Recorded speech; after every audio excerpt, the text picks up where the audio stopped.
Hi, I'm Dr. Mark Pitstick at soulproof.com, answering commonly asked questions about life, death, and afterlife. And today we're talking about heaven and hell. What are they really? Well, first of all, our understandings of heaven and hell, most of us, were greatly shaped by religions. And it's important to go back and look at the original meanings of these words versus what they've evolved to over time. For example, Aramaic is the language that was commonly spoke at the time of Jesus in that era. And so the original Aramaic for the word heaven had a twofold meaning. First of all, how do you feel when you pass on and you have your life review? You maybe have heard people who had near-death experience and they describe a life review where they see their life and fast forward, and they not only see it, but they feel the things that have happened before. Well, they knew about this a couple thousand years ago, and again, that was part of the meaning of the word heaven. How you feel when you die, and you see your life review, and you get to see all the ripples of good you created.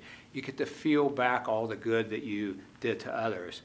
The second meaning of heaven was when you realize that you are breathing as one with the cosmos, that you are one with Creator right now, that you walk with Great Spirit every moment. So those are two of the most common meanings of heaven. It wasn't a place way up in the sky someday maybe for a chosen few. It was a level of consciousness, a level of awareness that you can experience right now. On the other hand, hell, the original Aramaic meanings of hell were how you feel when you die. And if you did more bad than you did good, your life review is not going to be very pleasant, and you're going to feel the bad. If you hit other people, you're going to feel the blows. If you hurt people, you're going to feel the hurt. Another meaning of it was, from the words Gehenna or Sheol, it meant pit, grave, or death. Every village in the Middle East, a couple thousand years ago, had what they called Sheol or Gehenna, a burning pit where they threw their rubbish, their trash into. And parents during that time would scare their children, much like we might say now, if you're not good, I'm going to have the boogeyman get you. Well, back then they say, if you're not good, we're going to throw you into the burning pit. Well, when translators came in and translated from Aramaic, sometimes to Hebrew, but usually to Greek, and then to German, and then to English, all of that got lost in the language bridge. So something that was a metaphor, an idiom, became a literal place of a fiery, eternal burning hell. So this explains the misconception of how a loving God would let anybody burn in hell for her. So it's important to understand these. Now, most religions recognize that they are here and now states. They're degrees of closeness or separation from our source.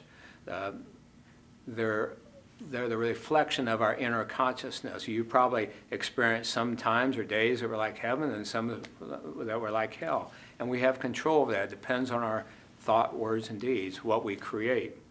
So it's important to recognize that. But some churches used that as a fearful technique. In fact, the idea of hell really came to bear and was really talked about a lot during large building campaigns during the Dark Ages when they wanted to raise a lot of money and build a lot of churches. They scared the hell out of people literally to have them pony up and give more money. So that's kind of the way of the world. But it's important for us to know the actual understandings.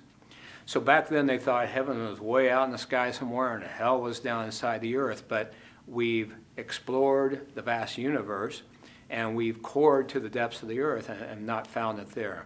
So time to understand some other ways, and again to understand that a God of love certainly would not allow anyone to go to hell for any way.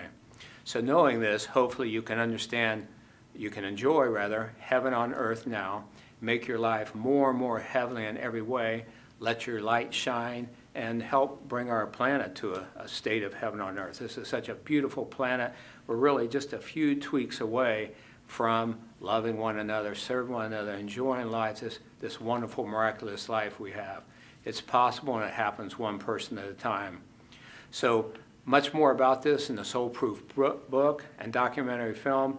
Thank you for sharing this with others.